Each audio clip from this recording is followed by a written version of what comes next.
CLOBBERED time. If there's a God, he hates me. Most likely, sir. What's up, space pirates? This is your Admiral, the ever-charming Dr. Disaster. And do you remember right when Fantastic Four First Steps had an opening weekend that was slightly better than the projections, which had been dramatically lowered the week before it came out? But do you remember when this happened, the mainstream media freaked out as if this was the most important thing ever and a sign that the MCU was back, baby? This is the most important thing to ever happen in the history of the world. But a bunch of us cautioned them not to get too excited because this has been a pattern with the MCU for a while now.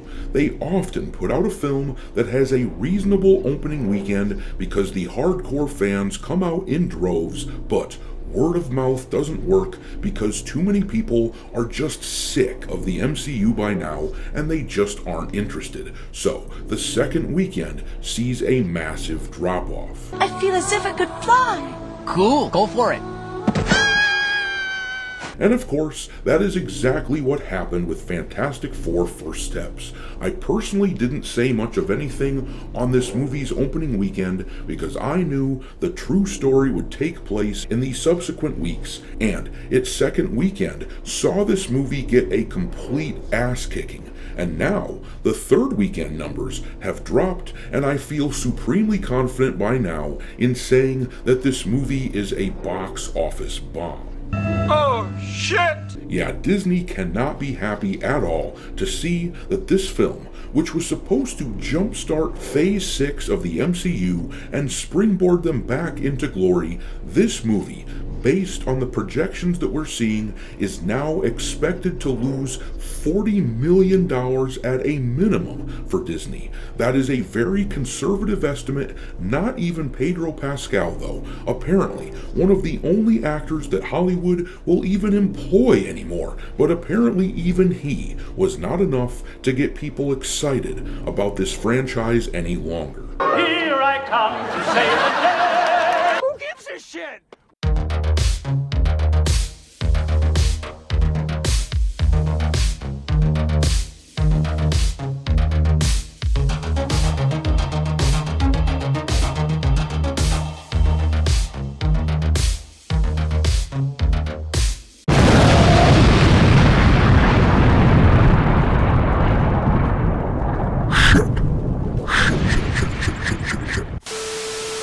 Alright, me hearties, make sure that you hit the like button on this video, share it with your friends, subscribe to the channel if you haven't yet.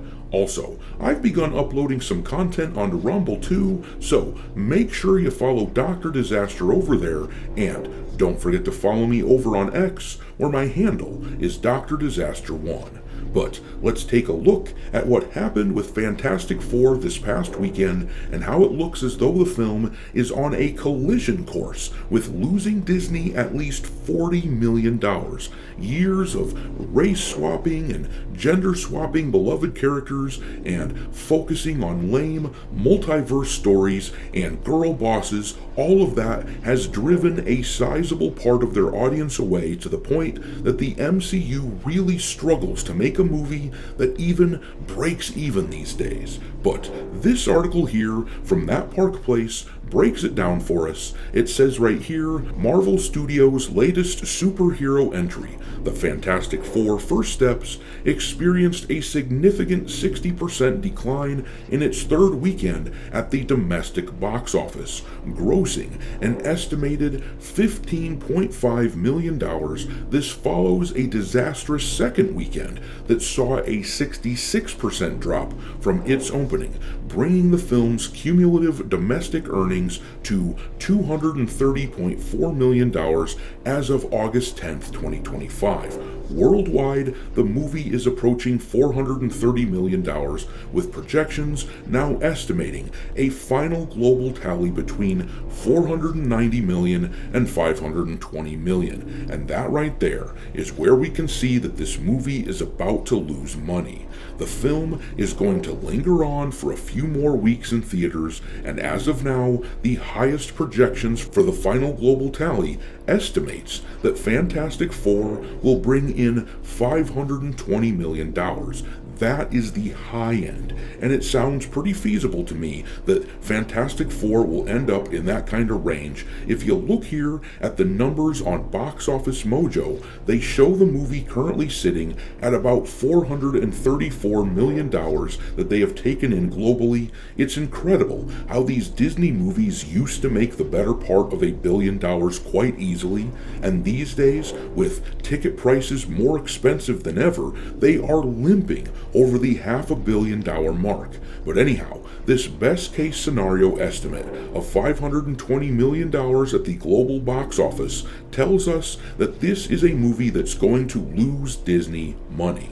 Now, for anyone who doesn't know, the way that it works at the box office is that the total dollar amount taken in is about a 50-50 split, with the studio that made the movie taking half the earnings and the theaters who showed the film taking in half the earnings, because, of course, the theaters aren't going to do that work for free. That wouldn't make sense. So anyhow, what that means is that of the $520 million that Fantastic Four might bring in, Disney will get about $260 million of that. And now, if you look at what they spent on the movie, this becomes a major problem. You see, the production budget for this movie is reportedly somewhere around $200 million. There are rumors that it was actually more than that, but we are estimating a best case scenario for the film, so let's just go with it and say that they spent $200 million to make this thing. To top it off, Disney typically spends at least $100 million for marketing on their big-time movies like this one. Often, it ends up being more than that on the really big releases, and considering how many advertisements I saw for this film plastered all over every website that I visited for a while there, it wouldn't surprise me if they blew past $100 million as an advertising spend on this movie. But once again, we're trying to figure out a best case scenario. So this means that Disney spent at least $300 million to make Fantastic Four, and it looks like the best case situation shows them taking in $260 million, leaving them with a loss of $40 million. Just another in a long line of Disney Marvel failures ever since Phase 3 ended. But as this article from That Park Place says, while these figures represent an improvement over previous iterations of the Fantastic Four franchise without taking pesky little factors like inflation and premium screen offerings into consideration, and I'm just going to pause really quick here to mock all of the people who either can't understand why taking inflation into account is a valid way of looking at how these films performed. A lot of people, especially with the conversation around the Superman film, but a lot of people refuse to allow anyone to even talk about inflation without getting really mad. But what it really measures when we talk about inflation is the numbers of tickets sold. According to the website thenumbers.com, and I'll put a link in the description so you can go to that site yourself and look at it, but the average ticket price these days is $11.31. If we divide the total projected box office of this movie by the average ticket price, it suggests they will end up selling around 45 million tickets by the time all is said and done on this new movie. Meanwhile, the original Fantastic Four film from 2005 ended up with a box office haul of around $333 million, and the average ticket price back then was $6.41, which shows that they sold around 52 million tickets. So yeah, fewer people appear to be interested in the Fantastic Four these days than they were in 2005. But finishing up the thoughts that I was reading in this article, it says these numbers fall short of expectations for an MCU film, particularly an MCU film that was supposed to be a tentpole IP for the shared universe going forward. Like I said earlier, this movie was meant to springboard the franchise into the future, but it's been about as effective as the Human Torch in a swimming pool. But I'm gonna leave it there. Drop your mockery of the Fantastic Four and Disney into the comment section below, and we will talk there. Thanks for watching, me hearties. If you haven't already, your Admiral is inviting you to subscribe to the channel and become a part of the crew. Life as a space pirate may not be glamorous, but there's always plenty of booty.